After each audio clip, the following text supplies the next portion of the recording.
Well, hello students, and welcome to my overview of your readings for week 9. Going to start sharing them.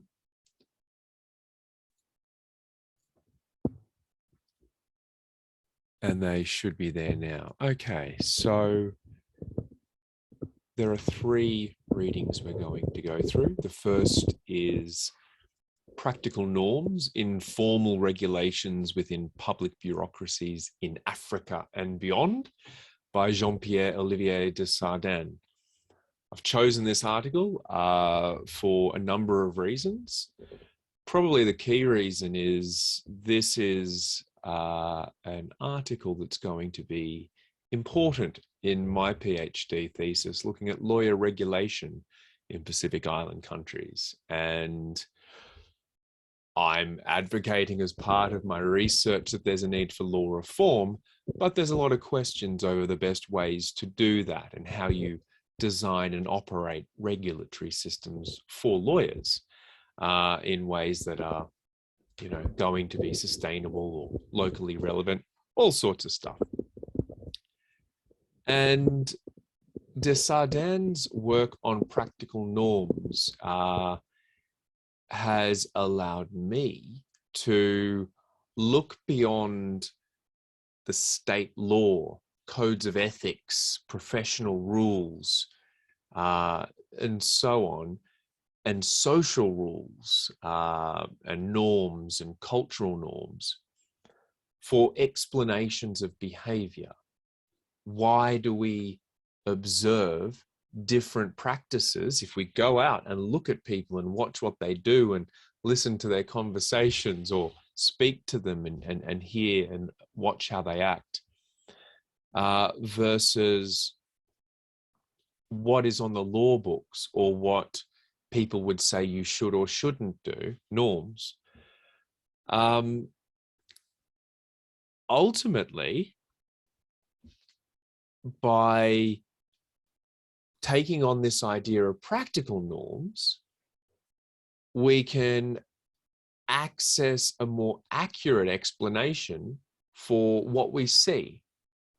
And if we understand what we're looking at more clearly, then perhaps we can devise better strategies for changing behavior in ways that we want, whether that's through changing laws, whether that's through designing clever programs that will be implemented using laws, regulations, ordinances, or other norms, bureaucratic norm enforcing things. Or are we going to look at other ways of changing behavior? Are there social strategies? Are there education and communication strategies we can employ? How do you change behavior? And so I guess in the light of a course on law reform and a course on developments in law, practical norms is a very recent sort of idea, which, as we're going to see, has a lot of potential applications when we're studying how things are and trying to explain why they are that way here in Fiji or Australia or Vanuatu or the Solomon Islands. I am going to jump through this. I have a few highlighted sections. It's a recording. You can pause, you can go back. I'm doing this live, so there's probably going to be, it won't be as polished as it might be if it was from a script, but enjoy that. Enjoy my mistakes. We all make them. Okay, so how does he start this article? So I want you to go through and read these articles, but I want you to not waste your time. These are for what you need for your assignment. If you're going to use these ideas, you don't necessarily need to go as deep into an explanation as I need to go into to make them useful to you. Okay, so He says that in Africa, there is a problem. There is a problem of the gap. And this is something we've identified in law forever. Consider these statements. It is almost impossible to obtain a birth certificate quickly in Niamey, Bamako, or Cotonou without slipping a banknote to the secretary of the town hall or court responsible for accepting such requests. Due to a lack of resources, judges posted to small villages in Senegal or Niger have to ask the local traders to deliver court summons or to give public prosecutor a lift to the scene of a crime. Is that sounding familiar to anybody? When a mother is in labor, the midwives must complete a partogram on which they record certain readings: blood pressure, fetal heart rate, cervical dilation, etc. The vast majority of them do not do this and fill in the partograms with standard data at the end of their shifts. What we see in those three examples, and I'm sure if you pause and think of examples in your own community, I've observed many in my life. Here we have a dissonance between formal rules and the real practices of civil servants, people who are supposed to be doing their job. Buy the tea, stamp the stamp. When we look the world over, and particularly in developing countries, but definitely in Australia and more developed countries, definitely in Europe, definitely in China, all the literature looking at systems will show there are gaps between official or professional norms that govern the institutions that we're studying and the actual behavior of their employees. So what employees do in an organization, a business, a government, whatever we're studying, individuals don't necessarily comply. Think of that in terms of law. Now, in a nutshell, we're talking about variations in the performance of law. You might be very compliant, but the way you comply is unique to you.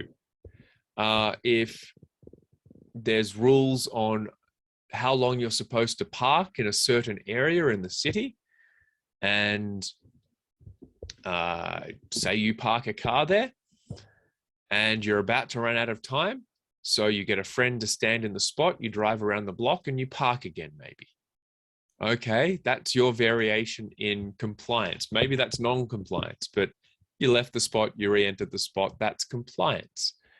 Now, is that the intention of the parking law, that 1 hour slot or that 15-minute slot can be used continuously by one person? No, it's not necessarily within the spirit of the law. So there's an element of non-compliance there. There's an element of divergence, of deviance from the norm, deviance from what should happen. When you're thinking about law reform, it's helpful to be aware that across society, whatever law you create will have divergences in the performance of it, or the performance of compliance, or rituals of compliance, shows of compliance. And as a regulator, or as a person designing a law, you have to understand that there must be some margin of tolerance in how that law is applied and to whom it is applied, and understand that there will be some margin of tolerance in who seeks to access the law or enforce the law or obtain benefit through the law or protection through the law. A law aimed at protection of domestic violence victims might initially be very focused on protecting women and children. And over time, as stigmatization drops, men who are abused or traumatized might be more likely to come forward. But early on, they are more stigmatized as abusers, and they are. They're 90, 95, 98% of the time responsible. And yet there are victims and there are stigmas. And so we can see that over time, there can be change, and time is another important factor. So that's all I really want you to get out of this. If you're thinking of a law on marriage, if you're thinking of a law on changing marriage laws, say marriage equality, if you're looking at an issue like fishing laws or fishing rights, if you're looking at lockdown laws, when you're proposing reforms, when you're proposing specific changes to law, whatever you're proposing needs to be likely to work, needs to have been the best or the most workable or the most suitable approach that you could come up with. And so being aware, to repeat myself, of those huge divergences you can get in the performance of just compliance. I'm not even talking about the performance of non-compliance. It is very vast. Speaking of non-compliance, there are huge divergences in the way people don't comply with the law, and very good reasons for not complying with the law. We know in the Pacific, a lot of the time, we have old laws that aren't relevant. We have new laws that aren't being supported by relevant agencies. We have all sorts of initiatives and programs which aren't funded. And so ultimately, it doesn't matter what the law says. In order to meet the gap, in order to meet the need that the law was supposed to fill, we see social services, we see social support networks, cultural networks, NGOs, other organizations, foreign donors. When there is a law and justice gap in a country, you see this development support, law and justice support, foreign judges, foreign lawyers. Foreign lawyers are everywhere. It's usually a sign of good business, I guess, or shady business. So that's the first thing.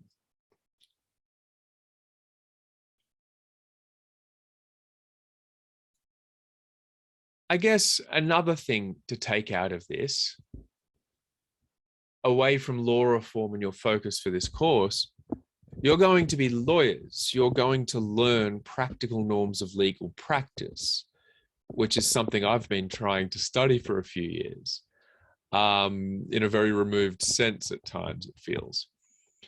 But you're going to be learning how to maneuver in this gray world where you have an ethical duty to do something, but then maybe you've got a moral duty coming from custom or family or wantok to help or support or do something that might conflict with your professional norm or professional obligation or duty.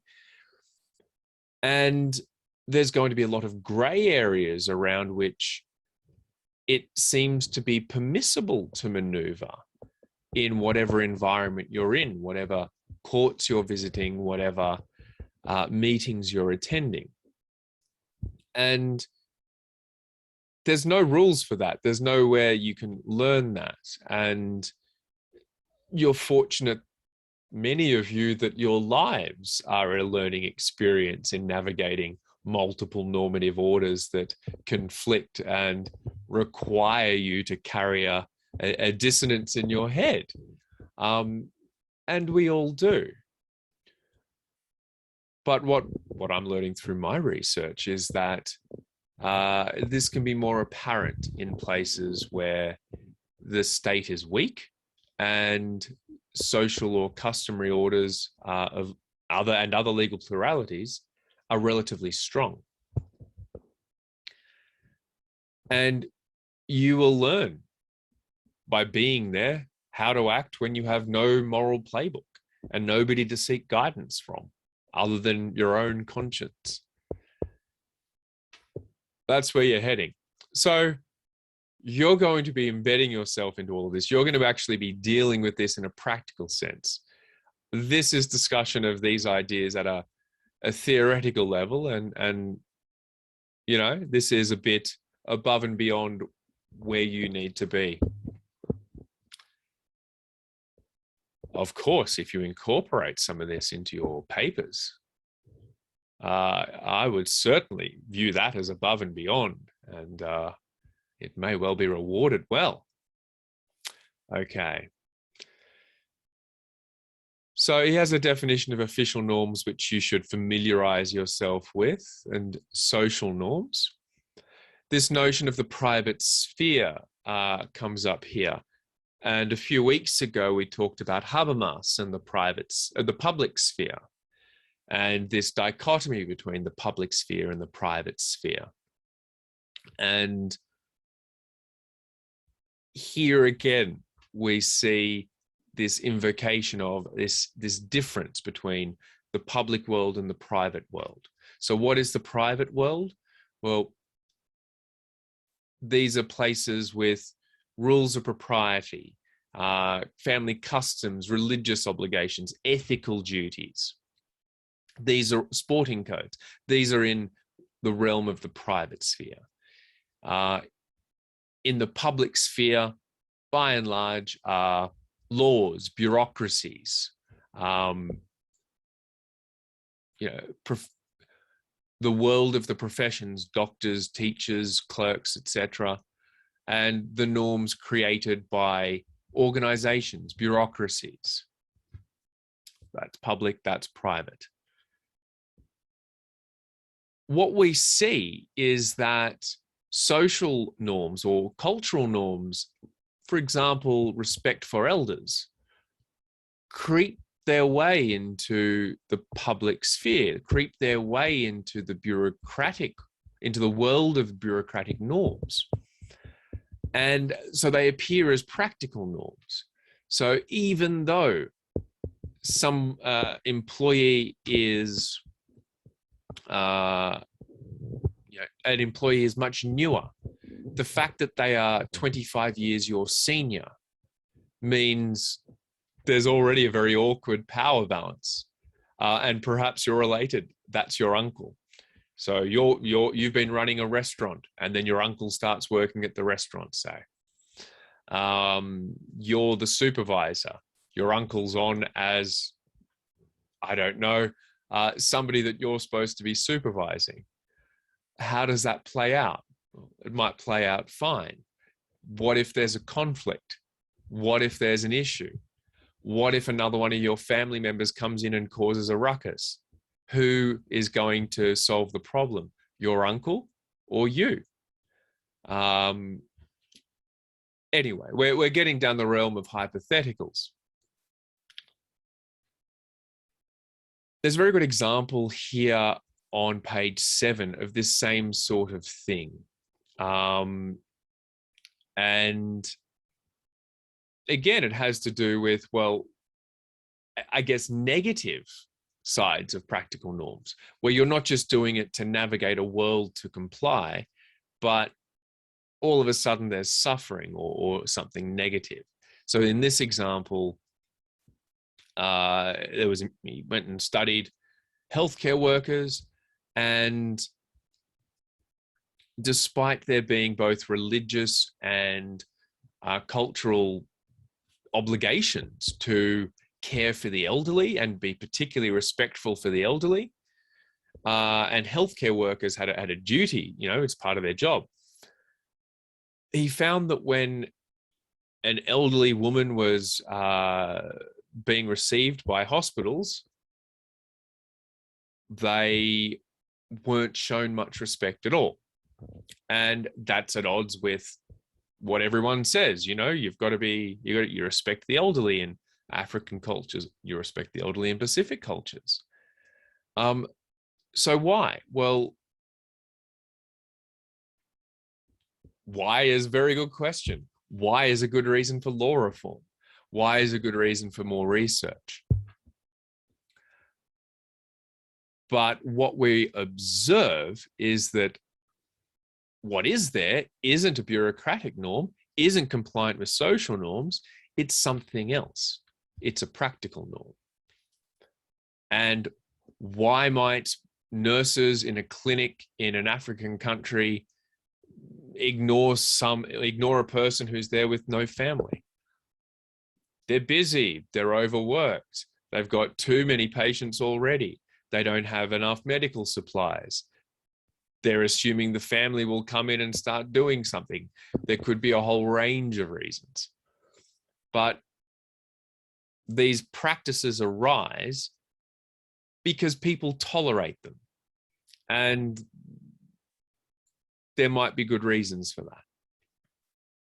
If you want a definition of practical norms, you can say that they are informal, de facto, tacit, or latent norms that underlie the practices of actors which diverge from official or social norms.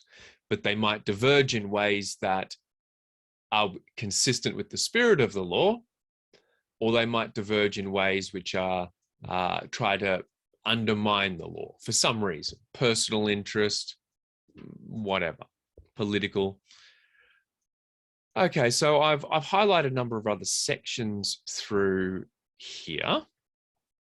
There's a good example here of driving and road rules as another way of getting your head around practical norms.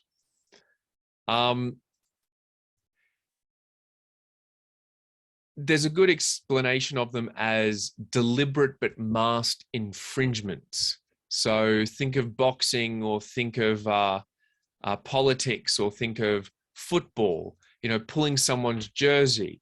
That's not compliant with the rules, but sort of there's almost this game going on the field. Or rugby, you sort of try and give someone a little bit of niggle or something. And I'm sure there's equivalents in netball and volleyball that I'm not familiar with. Perhaps if there's somebody, perhaps you just are deliberately trying to spike it at somebody who looks really scared of the ball. I don't know what the games are, but it's tennis. You're not supposed to, go. You're not supposed to be hitting the ball like trying to hit the person. You're trying to win the point. But sometimes in an aggressive tennis match, people might just be trying to target the other player. That's happened at professional levels. And there's this game within the game where it's still within the rules, but it's not in some way. It's sort of permissible if you get away with it and not permissible if you get caught. There's a real game. It comes from game theory, and it comes from a whole lot of other stuff that is well beyond a course on law reform.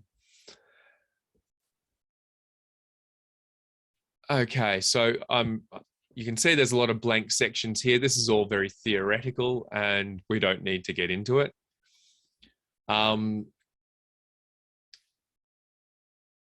These slides, again, are just perhaps more starting from a point that you might be more familiar with, talking about legal pluralism. And what we know as legal pluralism, he says, is horizontal. So you can read about that. But he says that actually the idea of practical norms means that not only do you have pluralism in this direction, but you have pluralism in this direction as well. So it expands the different ways in which legal orders can and do interact. So think of behind the scenes arbitration. Think of a lawyer arriving on a scene where his client is being arrested, and the lawyer is on the phone to the police minister straight away, or is on the phone to a local politician, or they know that they have a family member or relative or something, already on the phone trying to make something happen. Or if there's been a killing, the lawyer, or I'd prefer to talk about lawyers helping resolve disputes. Lawyers will probably be on the phone to families trying to arrange for a meeting and hopefully some sort of reconciliation. And in the foreground, maybe this is all, forget it, it's a killing, say it's a land dispute. In the foreground, there's a court case that's been going for 10 years. In the foreground, people are bringing money to the meeting, giving money to the lawyer, and on this case goes. And in the background, there's little discussions here, there's this thing happening over there, and maybe right before the case is due to go to court, it all settles miraculously. Or, something else happened. Witnesses don't show up for a criminal case miraculously. So there's this extra dimension of, I guess, norms going on in the background and laws, or not necessarily laws. We're talking about practical norms. So patterns of behavior which seem to be tolerated. Seems to be tolerated that you can, if you've got an immigration problem, you can call the Secretary of Immigration if you've got their phone number and have a chat and get it sorted. And what's all that about? Why is that acceptable? Well, it's pretty tolerated.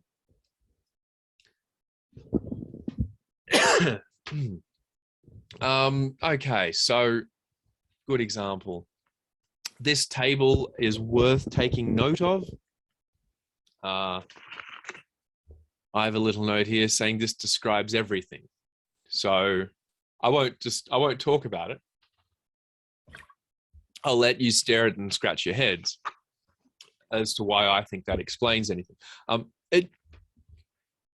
If you've read the rest of this might be a bit of a cheat sheet for understanding what practical norms are and how they relate to official law, bureaucratic and social norms.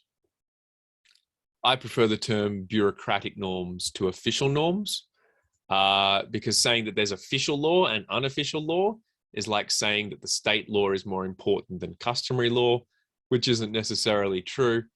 And by saying one is official and one is not, you're already making value judgments. So official, bureaucratic versus social or cultural, customary. Okay, here's a neat diagram again that shows that, of course, these things overlap.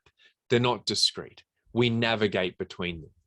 And so say, for example, you've got over here, yeah, that's right. Over here, you've got behavior which is gender-based violence against, well, gender-based violence. It's let's go with violence against women to be specific.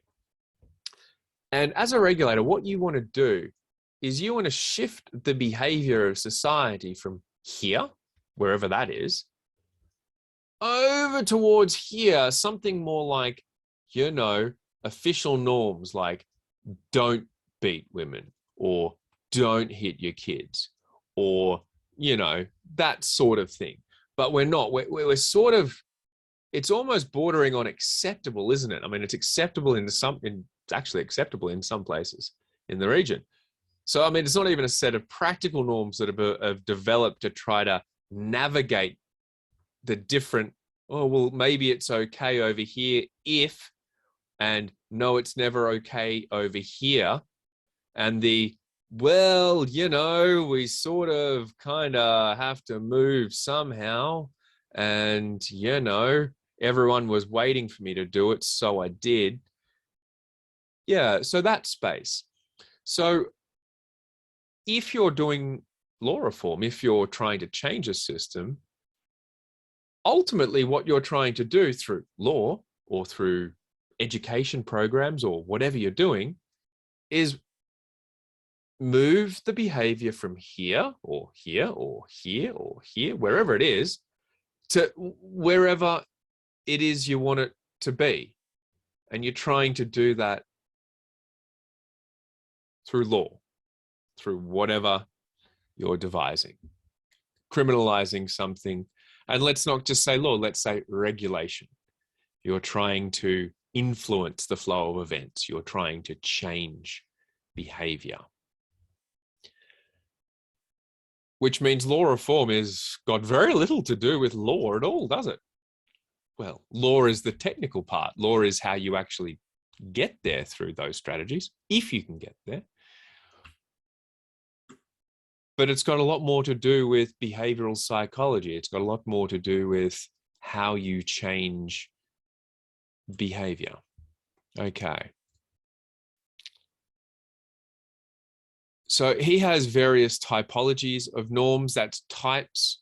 Again, you can read about them there. This is all sort of very extended reading. I don't think you'll need to get to these. That's if you're writing a thesis.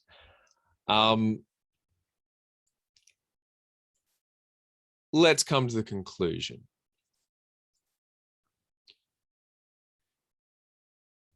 If we use a lens of practical norms when we observe behavior of people,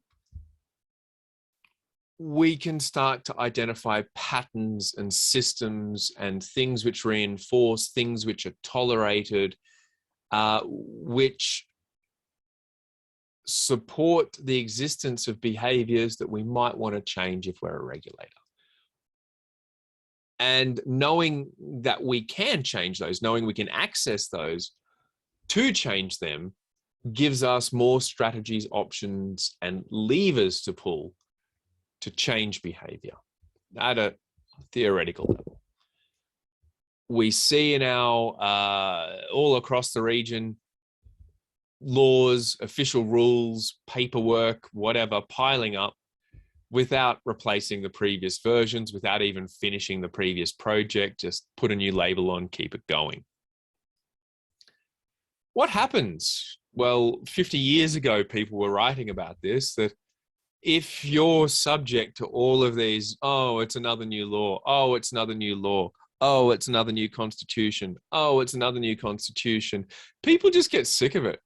They just get sick of it. They just decide, well, this is an intractable situation. I can't do anything under I don't understand how all these rules work. And I might as well just go out into the world and look around and see what I can get away with, or see what other people let me get away with, and how I feel about that. Hopefully I'm a moral person. What we find is that, you know, once you've got a law and you start tweaking things, the newest reforms don't always have much influence over behavior, because behavior is regulated in that practical space. The actual behavior of people, lawyers, teachers, is regulated through that negotiation where official rules intersect with social rules and clash, and you have to still do something. Do I obey this? Do I obey that? I know. What if I try to do this while doing a little dance? And maybe that satisfies that, and people laugh, and that's okay and it's fine. Or maybe I pay a quick bribe and I just, you know, ignore the fact that I paid a bribe and I get on with things. I don't know. But those practical norms do adapt slowly to new official norms.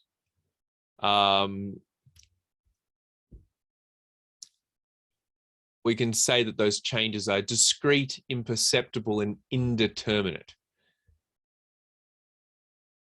So, if you want to ignite change, if you want to change the behavior of regulators, you have to ignite that change in practical norms. You have to find what will trigger. You throw a rock at it and it bounces. Something happens. And sometimes that's the best strategy. That's all you can do. If you're trying to fix gender-based violence, if you're trying to put a band-aid on a gaping wound, if you're trying to fix the regional literacy problem through law, you can throw a brick at it and bounce it and see if you can shake something up.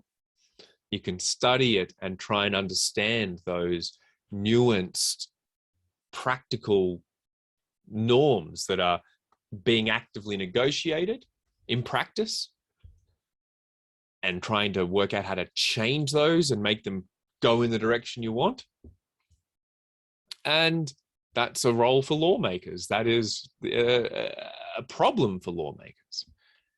Okay, so that's quite a detailed exposition. That was by far the longest article, though. And I think we're going to speed it up a little with Feldman's 5 models of regulatory compliance. So this is a bit of a, what would you call it? This draws together a lot of different strands of a lot of different works by different regulatory scholars. Okay, so people who study compliance, people who study making rules, having institutions that do things, have, design standards, enforce standards, uphold disciplinary matters, you name it, whatever.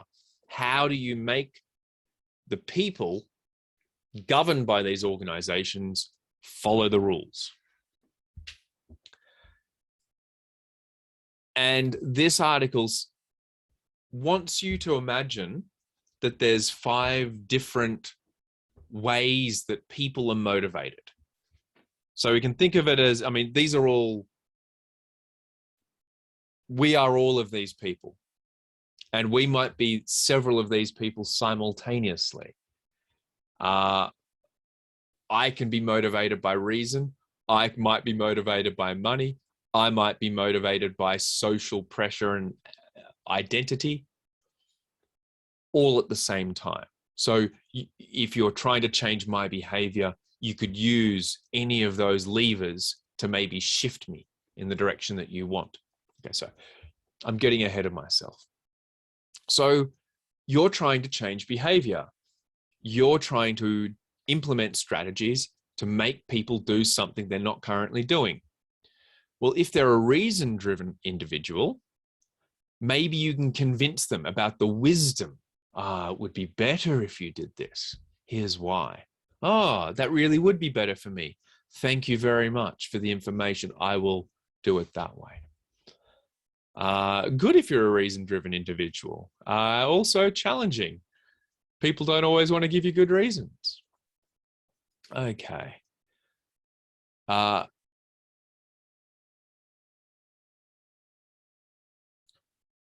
highlighted in a different color there we go, that's a bit better. The first one is also a cost benefit. Like, well, what's in it for me? If I do that, what's in it for me? Okay. In that case, a regulator, if what they're dealing with is a whole lot of people, say they're tradesmen or say they're lawyers, and those lawyers in carrying out their business day to day approach things that come up with, well, what's in it for me? Well, look, what's in it for me? Now, we all do that a bit. And this article says, well, if you're trying to change behavior on a cost-benefit basis, then you need to deter bad apples, because what's in it for me could easily be, great, I'll do the wrong thing for the right price, and provide incentives to the good apples. If you want to register your business on time, you get a discount, that sort of thing. Okay. Another thing is social identity. But surely you don't want to steal that thing. You are a Christian. What would Jesus do? He might steal it and give it to a poor person. And if you're poor, then you're just doing the divine will by stealing and feeding yourself. No, but if you want to make somebody who identifies, perhaps you identify with a football team, perhaps you identify as a particular gender, perhaps you identify as being from a particular place or being a particular Wontok. And if you want to change that person or make them do something different, maybe you need to rely on something that they identify with.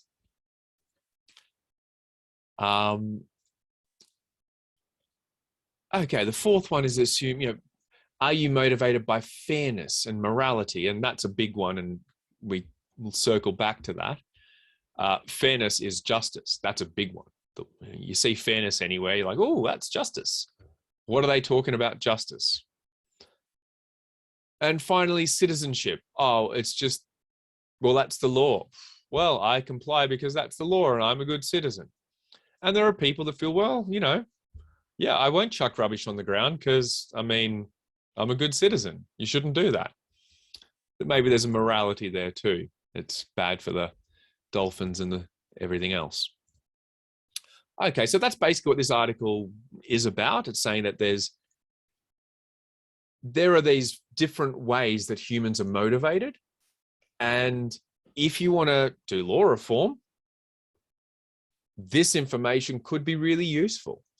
So if you, for example, needed to come up with, I don't know, a proposed law reform, and if you needed to, I don't know, identify some problem or a specific problem, and then you needed to say, well, here is a solution, and you need to justify your solution, well, you might find some really good information here saying, well, actually what we know from, Feldman's models of regulatory compliance is that by using rugby stars from particular places, you can disproportionately influence young men in those places to behave in certain ways, to buy Coca-Cola, to, go to RC Manubai, to whatever the local annoying radio advertisement is, or whatever the really important social issue is, like gender-based violence, like corruption, like police brutality, whatever the issue is. Okay, so he says, well, he talks about them and says, basically, policymakers really need to use this sort of information about how people actually act and how they're motivated to try to make kind of responsive regulation, behaviorally responsive regulation. That's the information. These are the details. And it's actually a really nicely written article compared to Desjardins. Desjardins he's French, so it's very, I think that's a translation. So it's much more difficult to access language. And there's a lot of theoretical stuff because of the type of article it is. It's making a big point, that article. This is a really focused article that's really useful and practical. Okay. So down here, what are we looking at here? We're under the socially oriented individual. Okay. So, instead of saying, well, the law is, doing the right thing by the law will be good for you, you might say, well, these are the sorts of people that obey the law. Christians obey the law. Jerry Tuai obeys the law. Or people who obey the law live longer. People who obey the law smile more, whatever. Trying to motivate people to change in different ways. And it's great because you've got all of these other authors that you can just look up and have a quick read and then reference. And that's just fantastic. I'd be really pleased if you referenced as many of these as possible in your justifications for your own arguments in your papers. Okay, so we come down now to fairness. You all might have heard the term procedural justice, and you might have heard the term distributive justice. He's got definitions here. Distributive justice focuses on the substance of the law, that people will comply more when they think the individual gets from the law what he or she is entitled to. People comply when they think the law itself is fair, or that an individual gets a punishment that they deserved. Oh, he deserved a maximum penalty.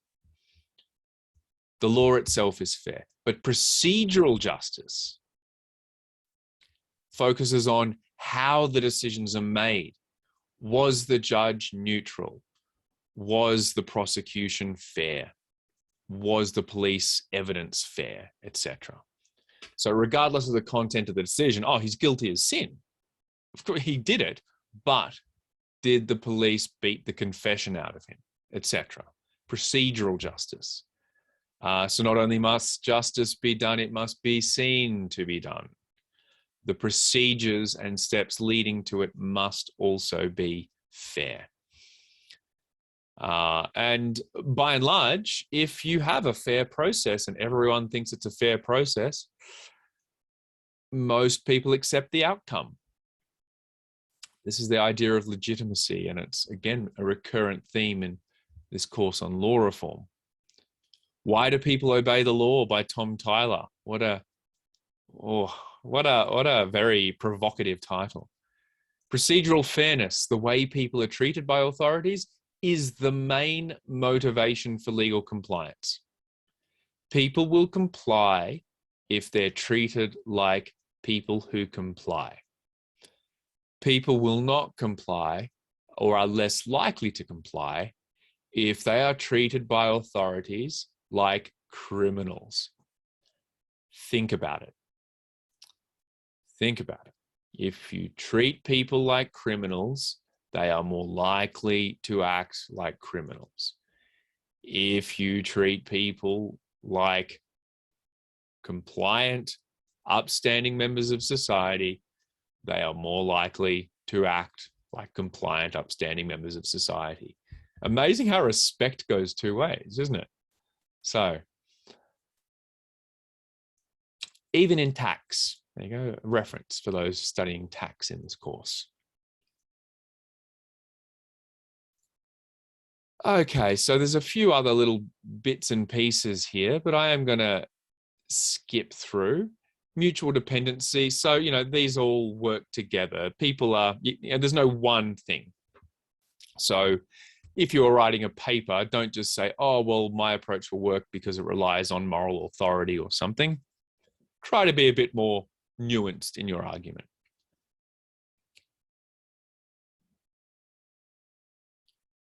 As he says himself on page, I've lost the page number. Anyway, page 10, we'll call it.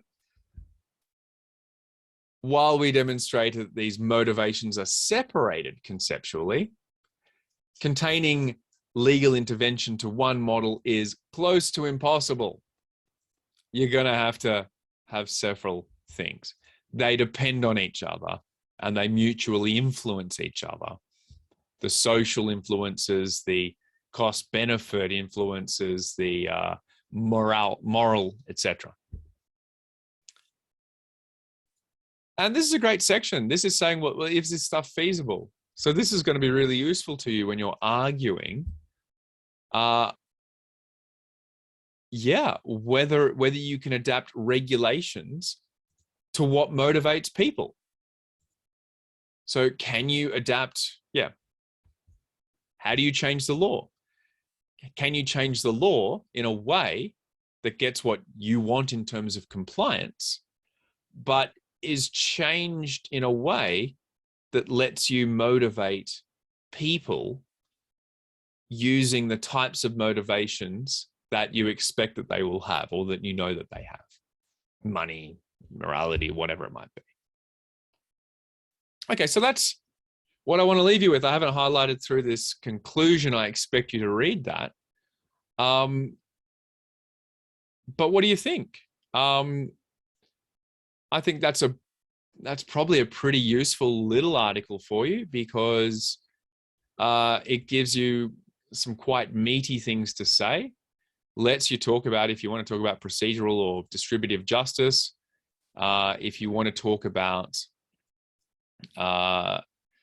different motivations for compliance, it's all there. So think about that. Okay, and the final article we're going to look at, thankfully, is the shortest article. I think I'm running out of puff. Moral development, a review of the theory. So this is the article we refer to as by Kohlberg, and this is all throughout your lecture slides. So this is pretty important, but it's also covered heavily and in a different way in the lecture slides. So let's see where we get to with this. So he's using the example of schools to say schools are a place of moral development. You develop morals there. And actually that it's a really interesting thing, because that has implications for teachers. And teachers have a responsibility, he argues, in moral development of students. So he says that when individuals are born, they go through, and grow up, they go through different stages of moral development. And you can read about them here. They're a little, they sink in. I'm not going to attempt a better explanation. I'll stick with the zoomed out version for you, though. You go through different stages of moral development: stage 3, stage 4, stage 6. And knowing the general progress, people don't go backwards unless something, there's a trauma or something happens and they regress. So knowing that this is sort of a forward progression, a teacher has a moral responsibility to teach in a way that hopefully supports students in that progression, because we're all going through stages in life. And this article talks about that. It talks about cheating and other things. It talks about empathy. So what is the role of empathy? Well, when you empathize with other points of views, you can start to understand them.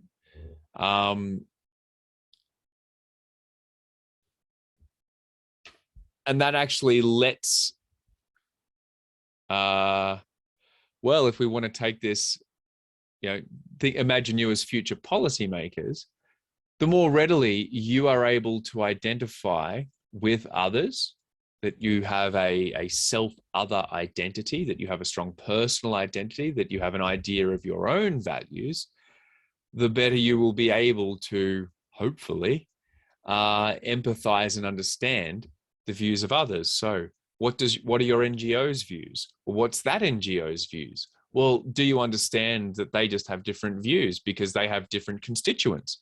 Yeah, and that's fine. They represent rugby players. I represent cyclists, whatever. And we have different views on how bumpy the roads should be.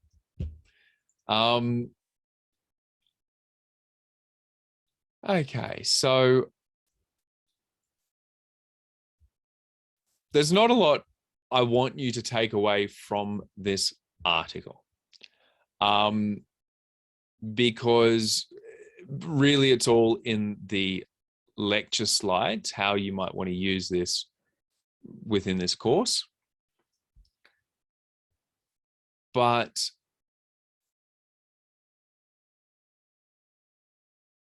this is a bit of a background article to what this course has been originally designed to do and to support you with. there's a lot of complex stuff you're going to deal with in practice. There's a lot of complex stuff you're dealing with now in this course, in this very presentation. But at all points, you're going to be exerting some sort of moral judgment. And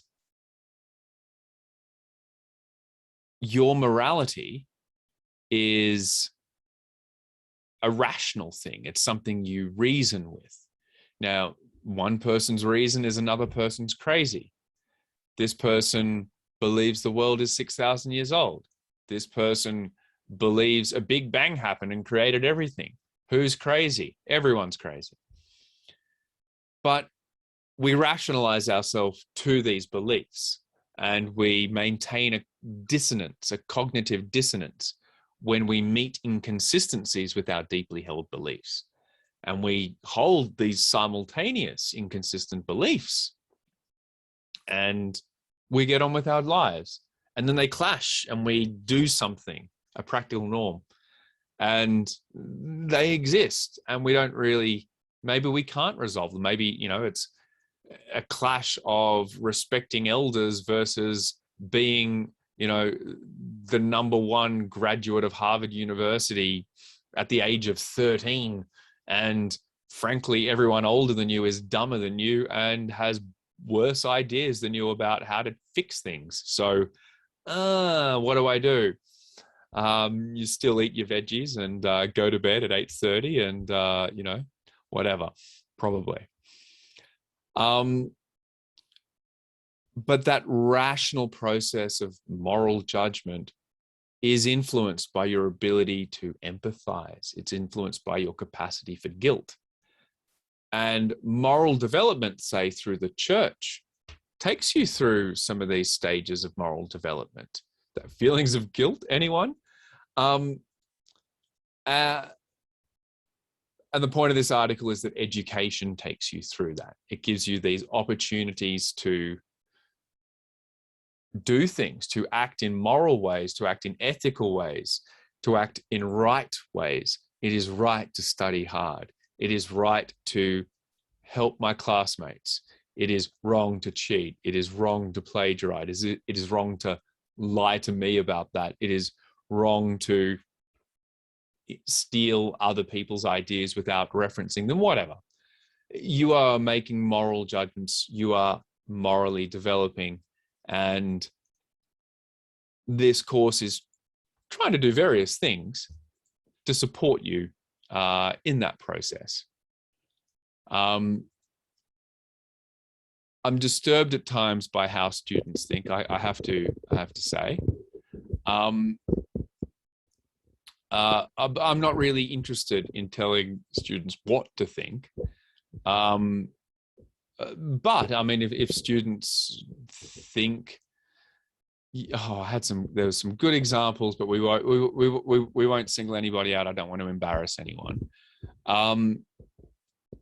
But there are some very questionable moral arguments or moral consequences from the group assignments, which,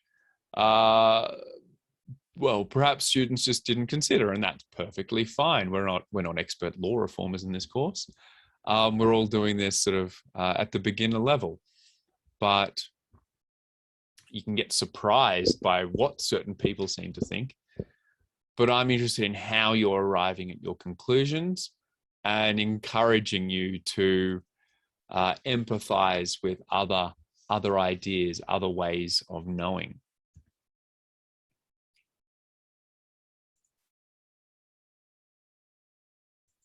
Okay, and I will leave the lecture slides to be the thing that ties that deeply into law reform. I just wanted to go through it in this little clip as just a way of telling you there is a background purpose to, I guess, all of this course, and trying to put you in the mind of a skilled law reformer, someone who sees the complexity of society, somebody who sees the limits of the law as a tool for fixing the problems of society, and someone who sees the strengths of the law, someone who sees the value in looking beyond legal theories for how to change behavior, for how to live in a good society, for how to influence people to do things that make the world a better place. And I think I would like you all to sort of, in the future, perhaps understand at a deeper level how practical norms shape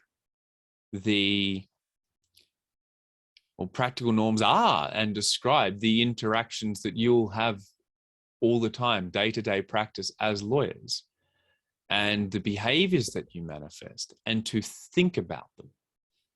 And think about our diagram that at all times, deep on page 22, as a lawyer, you will have what you ought to do under your professional rules, under the laws, under regulations, and you will have what you feel compelled to do through family, social, cultural, customary obligations. And in the moment, this is what you'll be doing. And it might happen to be compliant with your professional norms, where you're just sort of, you showed up a bit late to court, but you were wearing a red hat and that was the right thing to do, or whatever the norm is. More likely, you showed up late to court, but you called a friend sitting at the back and they stood up and said that you were running late and apologized for you. And that was acceptable in those courts that you practice, but maybe it wouldn't be acceptable in the high court or the highest court of your country. But maybe in the lowest court, the magistrate's court, well, that's just, everything's so crazy and hectic and busy. That's okay. That's just how things get done. And that's just a variation in compliance. Yeah? So I want you to think about where behavior might sit and where you want it to go. And that's all we're going to do this week. Thank you.